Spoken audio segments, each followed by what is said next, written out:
Hello दोस्तों, आज है 9 अप्रैल। 9 अप्रैल के जितने भी इम्पोर्टेंट करंट अफेयर्स बनेंगे उसे हम इस वीडियो में डिस्कस करेंगे। तो चलिए शुरू करते हैं। नंबर 1 है 7 अप्रैल 2021 को किस देश के रक्षा मंत्री लेफ्टिनेंट जनरल नूरलान यरमेक-बयेव ने जोधपुर और जैसलमेर का दौरा किया। 7 अप्रैल 2021 को किस देश के रक्षा मंत्री लेफ्टिनेंट जनरल नूरलान यरमेक-बयेव ने जोधपुर और जैसलमेर का दौरा किया? तो ये कहाँ के थे? कजाकिस्तान। ठीक, कजाकिस्तान के जो लेफ्टिनेंट मतलब रक्षा मंत्री थे लेफ्टिनेंट जनरल नूरलान, ये जो है 7 अप्रैल 2021 को जैसलमेर और जोधपुर का दौरा किए। ठीक, अब अगर कजाकिस्तान की बात हुई है तो जो है कजाकिस्तान को मैप में देखते हैं कहाँ पे है। ये है पूरा कजाकिस्तान। ठीक, ये कजाकिस्तान है और कजाकिस्तान की कैपिटल नूर सुल्तान है और यहाँ की सबसे बड़ी सिटी जो है अलमाटी है। ठीक, अलमाटी जो है सबसे बड़ी सिटी है और करेंसी जो है कजाकिस्तान टैंग। ठीक, और यहाँ के पीएम जो हैं अस्कर मेमिन हैं। अस्कर मेमिन कजाकिस्तान के प्रधानमंत्री हैं और राष्ट्रपति जो हैं कस्याम जोमार्त टोकियोव। ठीक, कस्याम जोमार्त टोकियोव। अब चलते हैं अगले क्वेश्चन पर। अगला क्वेश्चन है कि केंद्र ने किस राज्य में 670 करोड़ की 14 राजमार्ग परियोजना को मंजूरी दी है? केंद्र ने किस राज्य में 670 करोड़ रुपए की 14 राजमार्ग परियोजनाओं को मंजूरी दी है? ये किसे दी है? झारखंड को। ठीक, केंद्र ने झारखंड राज्य को 670 करोड़ रुपए की 14 राजमार्ग परियोजनाओं को मंजूरी दी है। अब झारखंड की बात है तो झारखंड को मैप में देख लेते हैं। इसकी लोकेशन ये है झारखंड। ठीक, झारखंड पश्चिम बंगाल, उड़ीसा, छत्तीसगढ़, उत्तर प्रदेश और बिहार। फिर से पश्चिम बंगाल, उड़ीसा, छत्तीसगढ़, उत्तर प्रदेश और बिहार, 5 राज्यों के साथ जो है झारखंड सीमा बनाता है। ठीक, अब इसकी बेसिक डिटेल देख लेते हैं। झारखंड, इसकी जो कैपिटल है राजधानी वो रांची है। ठीक, और झारखंड की स्थापना 15 नवंबर 2000 को हुई थी। 15 नवंबर 2000 को झारखंड की स्थापना हुई थी और झारखंड में 24 जिले हैं। लोकसभा सीट 14 है, राज्यसभा सीट 6 है और विधानसभा सीट 21 है। ठीक, और झारखंड के जो चीफ जस्टिस हैं वो रविराजन हैं। रविराजन झारखंड के चीफ जस्टिस हैं और यहाँ की जो हाई कोर्ट है वो रांची में स्थित है। ठीक, रांची यहाँ की कैपिटल है और कैपिटल में ही हाई कोर्ट स्थित है। और झारखंड के सीएम कौन है? तो हेमंत सोरेन। ठीक, और गवर्नर कौन है? तो द्रौपदी मुर्मू। और झारखंड किन किन राज्यों के साथ सीमा बनाता है? बिहार, पश्चिम बंगाल, उड़ीसा, छत्तीसगढ़, उत्तर प्रदेश। बिहार, पश्चिम बंगाल, उड़ीसा, छत्तीसगढ़, उत्तर प्रदेश, 5 राज्यों के साथ जो है झारखंड सीमा बनाता है। अब चलते हैं अगले क्वेश्चन पर। अगला क्वेश्चन है कि उस्मान सालेह मोहम्मद किस देश के विदेश मंत्री हैं? उस्मान सालेह मोहम्मद किस देश के विदेश मंत्री हैं? ये जो है इरिट्रिया। उस्मान सालेह मोहम्मद इरिट्रिया देश के विदेश मंत्री हैं। इरिट्रिया की बात है तो इसको मैप में देख लीजिए। इरिट्रिया, ये है इरिट्रिया। ठीक, इसकी कैपिटल जो है वो समारा है। इरिट्रिया की कैपिटल समारा है और ये जो है लाल सागर और गल्फ ऑफ अदनान से जो है सीमा बनाता है। ठीक, और इसके जो है मतलब कि देश जो है सूडान है और इधर इस तरीके से जो है आप याद रखिएगा। ठीक, अब चलते हैं अगले क्वेश्चन पर। अगला क्वेश्चन है कि किस आईआईटी के शोधकर्ताओं के एक समूह ने डेंगू के शीघ्र निदान के लिए एक उपकरण विकसित किया है? किस आईआईटी के शोधकर्ताओं ने एक समूह ने डेंगू के शीघ्र निदान के लिए एक उपकरण विकसित किया है? ये IIT दिल्ली है।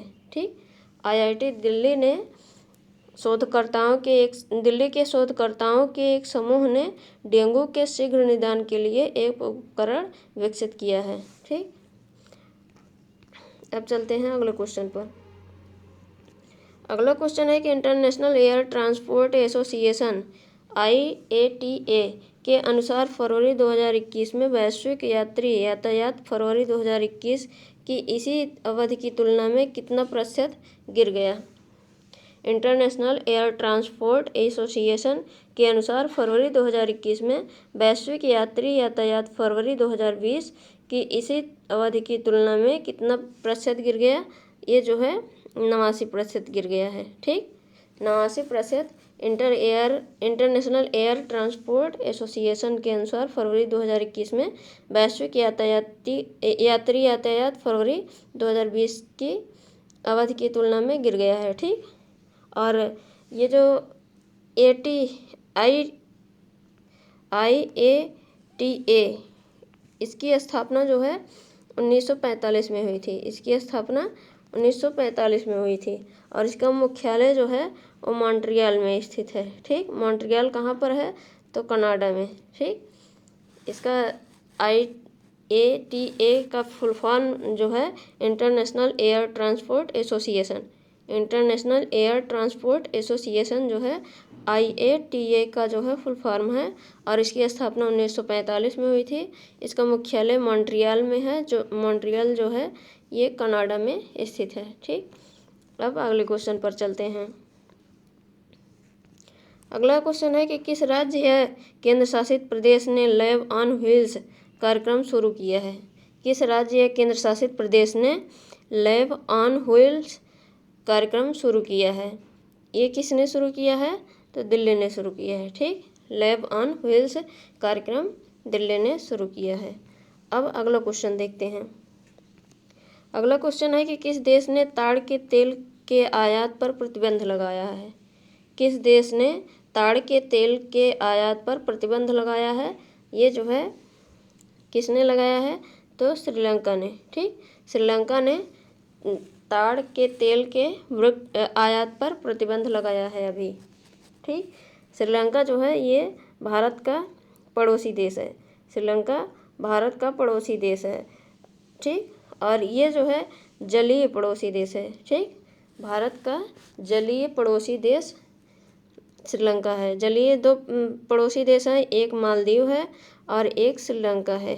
ठीक, एक मालदीव और एक श्रीलंका, ये दो जो हैं भारत के जलीय पड़ोसी देश हैं, इसे याद रखिएगा। अब श्रीलंका की बात है तो श्रीलंका को मैप में देख लेते हैं। ये है श्रीलंका यहाँ पे। ठीक, ये भारत का पड़ोसी देश है और मालदीव यहीं पे स्थित है, मालदीव। ठीक, तो ये दोनों जो है जलीय प्रदेश हैं, जलीय देश हैं भारत के, जो भारत के साथ सीमा बनाते हैं। ठीक, और यहाँ पर एक पाक की खाड़ी है। ठीक, इसका नाम जो है, एक खाड़ी है जिसका नाम पाक की खाड़ी है। ये पाकिस्तान नहीं है, PALK। ठीक, पाक की खाड़ी इसे बोला जाता है। और यहीं पे तमिलनाडु में किनारे पर एक कन्याकुमारी है जो कि जो है दक्षिणतम बिंदु है। ठीक, भारत का दक्षिणतम बिंदु जो है कन्याकुमारी है, स्थलीय बिंदु। ठीक, और अब देख लेते हैं श्रीलंका के बारे में। तो श्रीलंका की जो कैपिटल है, इसकी दो कैपिटल है। श्रीलंका की दो कैपिटल है। पहला तो है श्री जयवर्धनीपुरम कोट्टे। ठीक, पहला है, और ये जो है लेजिस्लेटिव कैपिटल है, श्री जयवर्धनीपुरम। और दूसरा है कोलंबो जो है जुडिशियल एंड एग्जीक्यूटिव कैपिटल है। ठीक, Colombo judicial and executive capital है। और यहाँ की सबसे लार्जेस्ट सिटी, मतलब सबसे बड़ी सिटी जो है वो कोलंबो है। ठीक, और यहाँ की करेंसी जो है श्रीलंकन रुपीज़ है, श्रीलंकन रुपीज़। नेपाल में भी रुपया चलता है और भारत में भी चलता है और श्रीलंका में भी रुपया चलता है। ठीक, मतलब कि भारत की मुद्रा रुपया है और श्रीलंका की मुद्रा रुपया है, और यहाँ जो नेपाल है यहाँ की भी मुद्रा रुपया है। ठीक, और जो है यहाँ के जो प्रधानमंत्री हैं वो महिंदा राजपक्सा हैं, ठीक, महिंद्रा राजपक्सा हैं। और प्रेसिडेंट जो हैं वो गोताबाया राजपक्सा। अब चलते हैं अगले क्वेश्चन पर।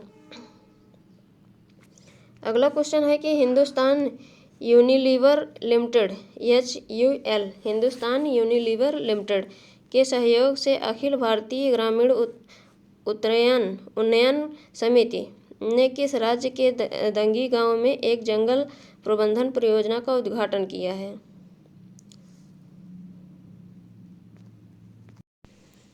फिर से एक बार देखते हैं।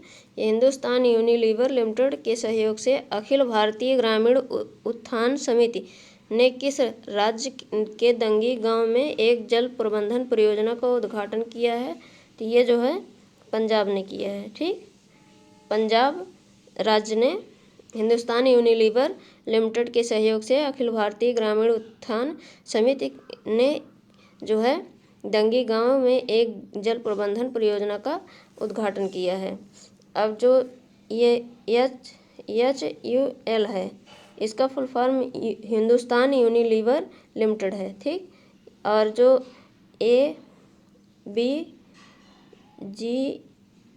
GUS, ठीक, GUS है तो अखिल भारतीय ग्रामीण उत्थान समिति, अखिल भारतीय ग्रामीण उत्थान समिति इसका फुल फॉर्म है, ठीक। अब चलते हैं अगले क्वेश्चन पर। अगला क्वेश्चन है कि किस राज्य के सभी सरकारी कार्यालय अगले 3 महीनों के लिए सोमवार से शुक्रवार तक सप्ताह में 5 दिन काम करेंगे? किस राज्य के सभी सरकारी कार्यालय अगले 3 महीनों के लिए सोमवार से शुक्रवार तक सप्ताह में 5 दिन काम करेंगे? ये जो है मध्य प्रदेश में है, ठीक, ये मध्य प्रदेश में है। मध्य प्रदेश राज्य के सभी सरकारी कार्यालय अगले 3 महीने के लिए सोमवार से शुक्रवार तक सप्ताह में 5 दिन काम करेंगे। अब मध्य प्रदेश की बात है तो मध्य प्रदेश के जो पिछले करंट अफेयर्स हैं उसको भी हम एक बार रिवाइज कर लेते हैं। तो मध्य प्रदेश का जो इंदौर शहर है उसमें जो है आत्मनिर्भर भारत ट्रेनिंग सेंटर का उद्घाटन किए गए हैं। जो इंदौर शहर है उसमें आत्मनिर्भर भारत ट्रेनिंग सेंटर का उद्घाटन किया गया है।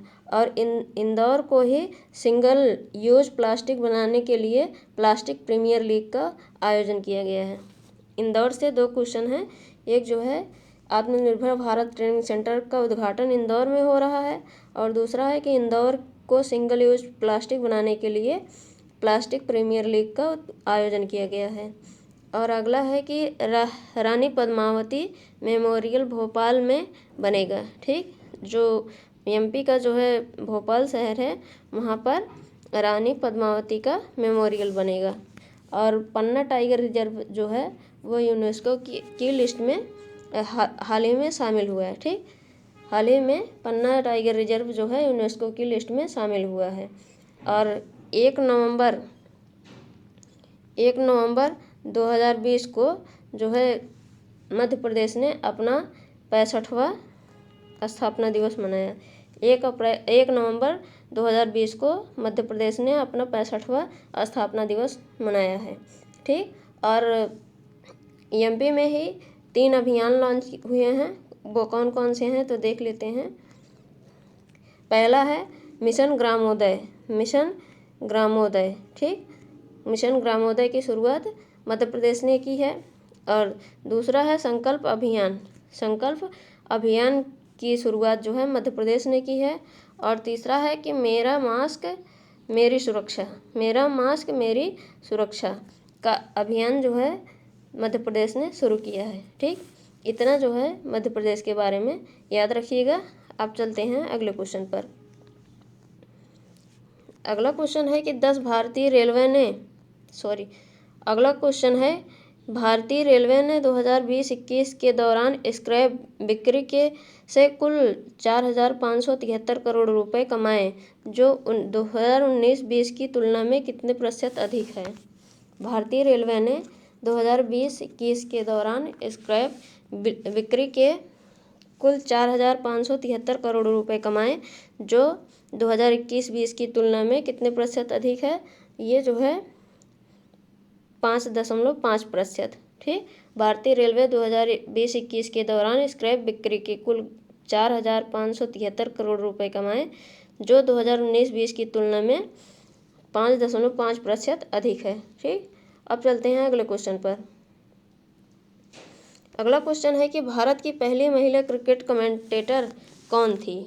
भारत की पहली महिला क्रिकेट कमेंटेटर कौन थी? ये जो है चंद्रा नायडू थी। ठीक। चंद्रा नायडू जो हैं ये भारत की पहली क्रिकेट कमेंटेटर हैं। ये हैं चंद्रा नायडू।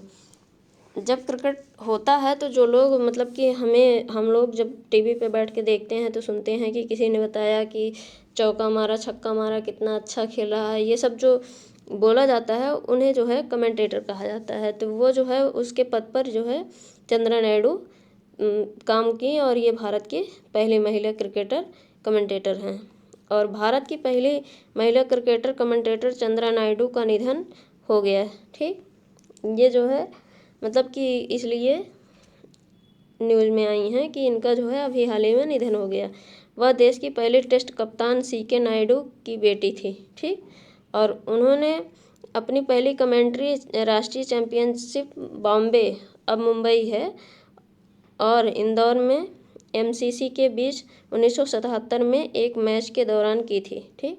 और अगला है, उन्होंने अपने दिवंगत पिता जो एक प्रतिष्ठित क्रिकेटर थे पर CK नायडू ए डॉक्टर रिमेंबर्स नामक पुस्तक भी लिखी थी। इनके पुस्तक का नाम भी इम्पॉर्टेंट है, एग्जाम में पूछा जा सकता है कि उनके दिवंगत पिता जो थे उनके ऊपर CK नायडू मतलब कि जो इनके दिवंगत पिता थे उनके ये CK नायडू के ऊपर जो है CK नायडू ए डॉक्टर्स रिमेंबर नामक पुस्तक लिखी थी। ठीक। अब अगला क्वेश्चन देखते हैं। अगला क्वेश्चन है कि फीफा ने हाल ही में किस या किन फुटबॉल संघों को निलंबित किया है? फीफा ने हाल ही में किस फुटबॉल संघों को निलंबित किया है? तो पाकिस्तान और चाड फुटबॉल संघों को। ठीक। पाकिस्तान और चाड फुटबॉल संघ दोनों को जो है निलंबित किया है फीफा ने। ठीक। और जो है फीफा के जो अध्यक्ष हैं गियानी इन्फेंटिनो, और स्थापना जो है 21 मई 1904 को हुई थी। स्थापना फीफा की 21 मई 1904 को हुई थी और मुख्यालय जो है वो ज्यूरिख में स्थित है। ठीक। फीफा का मुख्यालय ज्यूरिख में स्थित है। अब अगला क्वेश्चन देखते हैं। अगला क्वेश्चन है कि भारतीय लघु उद्योग विकास बैंक के नए अध्यक्ष और प्रबंध निदेशक कौन बने हैं? भारतीय लघु उद्योग विकास बैंक के नए अध्यक्ष और प्रबंध निदेशक कौन बने हैं? तो एस रमन। ठीक। ये हैं एस रमन जो है भारतीय लघु उद्योग विकास बैंक के नए अध्यक्ष और प्रबंध निदेशक बने हैं। और यह नियुक्ति पदभार ग्रहण करने की तिथि से 3 वर्ष की अवधि के लिए या अगले आदेशों तक के लिए की गई है। ठीक। अब SIDBI का फुल फॉर्म देख लेते हैं। तो small industry development bank of India, small industry development bank of India, SIDBI इसका फुल फॉर्म है। ठीक। और इसकी स्थापना 2 अप्रैल 1990 को हुई थी। ठीक। और इसका मुख्यालय जो है लखनऊ में स्थित है। अब चलते हैं अगले क्वेश्चन पर। अगला क्वेश्चन है कि हाल ही में किस देश की पत्रकार फातिमा रफ़ीक ज़कारिया का निधन हो गया? किस देश की पत्रकार फातिमा रफ़ीक ज़कारिया का निधन हो गया? तो ये जो है भारत की थी। ठीक। भारत की जो है पत्रकार फातिमा रफ़ीक ज़कारिया का निधन हो गया। ये ज़कारिया हैं। ठीक। पद्मश्री से सम्मानित प्रसिद्ध पत्रकार, शिक्षाविद और मौलाना आज़ाद एजुकेशनल ट्रस्ट के अध्यक्ष और खैरुल इस्लाम ट्रस्ट मुंबई की अध्यक्ष फातिमा रफ़ीक उकारिया का निधन हो गया। उन्हें 2006 में शिक्षा में उनके काम के लिए पद्मश्री से सम्मानित किया गया था। ये जो ज़कारिया हैं ये जो है उनको पद्मश्री से सम्मानित किया गया है। ठीक। अब अगले क्वेश्चन पर चलते हैं। अगला क्वेश्चन है कि वैज्ञानिकों ने नए जीवित रोबोट बनाने के लिए किस जंतु की स्टेम कोशिकाओं का उपयोग किया है। वैज्ञानिकों ने नए जीवित रोबोट बनाने के लिए किस जंतु की स्टेम कोशिकाओं का उपयोग किया है। ये मेढक का। ठीक, ये देखिए इस तरीके से स्टेम कोशिकाएं होती हैं।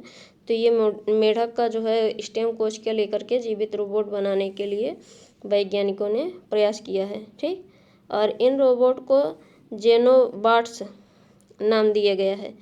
ये जो इस तरीके से रोबोट बनेंगे इन्हें जो है जेनोबॉट्स नाम दिया गया है। और जेनोबॉट्स मेढक कोशिकाओं से बने होते हैं और उनका नाम जेनोपस लाबिस मेढक के नाम पर रखा गया है। इनका जो जेनोबॉट्स नाम रखा गया है वो जो है जेनोपस लाबिस मेढक की एक प्रजाति है, उसके नाम पर रखा गया है। जिन्होंने रोबोट बनाने के लिए कोशिकाओं की आपूर्ति की, जेनोपस लाबिस एक अफ्रीकी मेढक है। ठीक, जेनोपस लाबिस जो है ये अफ्रीकी मेढक है, भारतीय नहीं। अब अगले क्वेश्चन पर चलते हैं।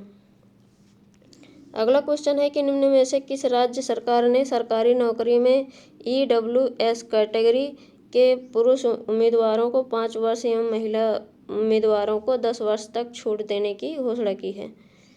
किस राज्य सरकार ने सरकारी नौकरी में EWS कैटेगरी के पुरुष उम्मीदवारों को 5 वर्ष एवं महिला उम्मीदवारों को 10 वर्ष छूट देने की घोषणा की है। तो ये राजस्थान की है। ठीक, राजस्थान ने सरकारी नौकरी में जो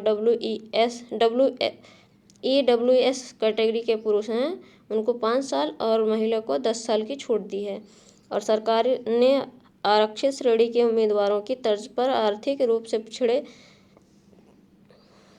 पुरुष अभ्यर्थियों को सरकारी सेवा में नौकरी के लिए अधिकतम आयु सीमा में 5 वर्ष की छूट, जबकि इसी श्रेणी की महिला अभ्यर्थी को 10 वर्ष की छूट देगा। ठीक, अब राजस्थान की बात है तो राजस्थान के जो राज्यपाल हैं वो कलराज मिश्रा हैं और राजस्थान की कैपिटल वो जयपुर है। ठीक, राजस्थान की कैपिटल जयपुर है, इसे हम पिंक सिटी के नाम से भी जानते हैं, गुलाबी शहर। और इसका जो है इसके जो चीफ मिनिस्टर हैं वो अशोक गहलोत हैं। ठीक, अब चलते हैं अगले क्वेश्चन पर। अगला क्वेश्चन है कि निम्न में से किस संगठन ने मिसाइल सिस्टम के उत्पादन में निजी क्षेत्र की कंपनियों को भागीदार बनाने की अनुमति दी है। निम्न में से किस संगठन ने मिसाइल सिस्टम के उत्पादन में निजी क्षेत्र की कंपनियों को भागीदार बनाने की अनुमति दी है। तो ये DRDO ने दी है। ठीक, DRDO ने मिसाइल सिस्टम के उत्पादन में निजी क्षेत्रों की कंपनियों को भागीदार बनाने की अनुमति दी है। यह घोषणा विकास व उत्पादन भागीदार कार्यक्रम के तहत किया गया है। ठीक, और अब DRDO का फुल फॉर्म देख लेते हैं तो defence research and development organisation. Defence research and development organisation, इसकी स्थापना 1958 को हुई थी। ठीक, DRDO की स्थापना 1958 को हुई थी और इसका जो है मतलब कि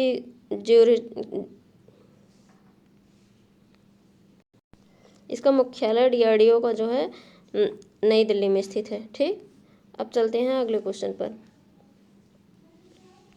अगला क्वेश्चन है निम्न में से किस देश ने कोरोना वायरस के बढ़ते संक्रमण को लेकर भारत से आने वाले यात्रियों को 11 अप्रैल से 28 अप्रैल तक अस्थायी रूप से रोक लगाई है।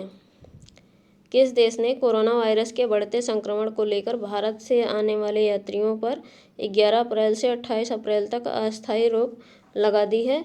ये न्यूजीलैंड है। ठीक, न्यूजीलैंड ने कोरोना वायरस के बढ़ते संक्रमण को देखते हुए भारत से आने वाले यात्रियों पर 11 अप्रैल से 28 अप्रैल तक अस्थायी रोक लगाई है। ठीक, और इसके अतिरिक्त अडर ने अपने देश के नागरिकों के भी भारत के वापस आने पर फिलहाल के लिए रोक लगा दी है।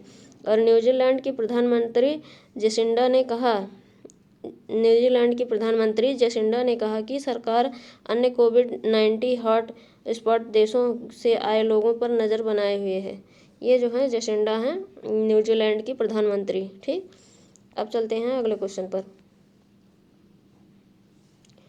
अगला क्वेश्चन है कि टोक्यो ओलंपिक 2021 से हटने वाला पहला देश कौन बना।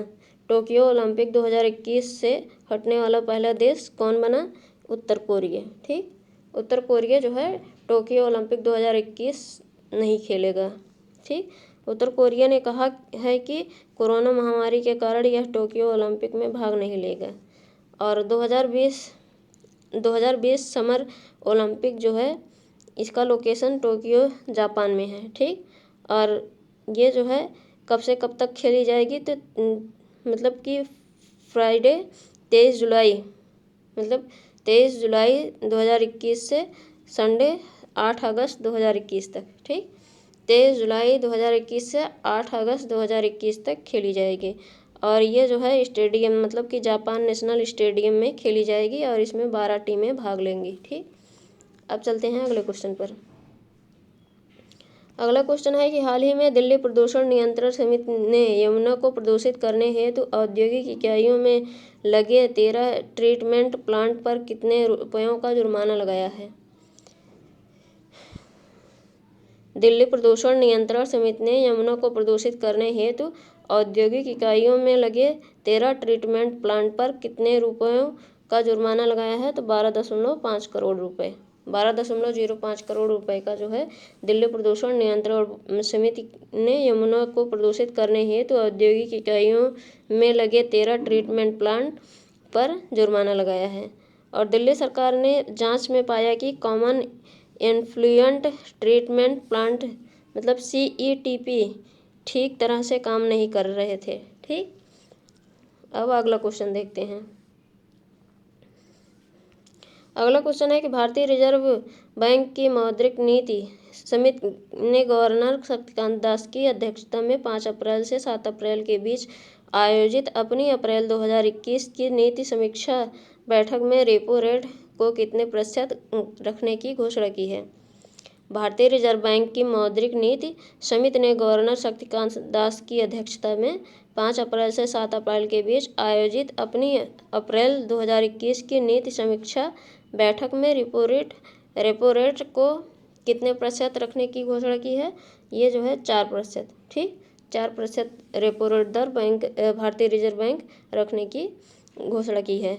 और इसमें और भी देख लेते हैं, पॉलिसी रेपो रेट दर जो है वो 4% होगी और रिवर्स रेपो रेट जो है 3.35% होगी। सीमांत अस्थायी सुविधा दर जो है 4.24% होगी और बैंक दर जो है वो 4.25% होगी। CRR ये 3% होगी और SLR ये 18% होगी। ठीक, ये डिटेल जो है आप याद रखिएगा, ये इम्पॉर्टेंट क्वेश्चन है। ठीक, ये इम्पॉर्टेंट क्वेश्चन है। अब चलते हैं, मतलब ये रहे आज के क्वेश्चन करंट अफेयर्स। अब चलते हैं कल के प्रश्न पर। ठीक, कल का प्रश्न है कि अप्रैल 2021 में किस देश के राष्ट्रपति ने एक कानून पर हस्ताक्षर किए जिससे उन्हें फिर से राष्ट्रपति बनने मतलब चुनाव लड़ने का अनुमति मिलेगा। ये जो है रूस ने किया है।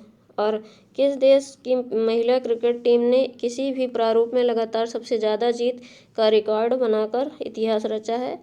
ये ऑस्ट्रेलिया की महिला टीम है। ठीक, और अगला है कि किस राज्य सरकार ने राज्य के सभी जिलों में हेयर सैलून, लॉन्ड्री और धोबी घाटों पर प्रतिमाह 250 यूनिट तक मुफ्त बिजली देने की घोषणा की है। ये तेलंगाना सरकार है। ठीक, अगला है कि किस शहर में 2 स्वीप ट्राम लॉन्च किए गए हैं, तो कोलकाता में अभी चुनाव चल रहा है, इसलिए जो है चुनाव के प्रचार प्रसार के लिए स्वीप ट्राम लॉन्च किए गए हैं। ठीक, और अगला है कि किस राज्य सरकार में रामायण संग्रहालय बनाया जाएगा। ये उत्तर प्रदेश में बनाया जाएगा। अगला है कि किस मंत्रालय ने संकल्प सिद्धि लॉन्च की है। ये मिनिस्ट्री ऑफ ट्राइबल अफेयर्स जो है संकल्प सिद्धि लॉन्च की है। ये थे कल के प्रश्न।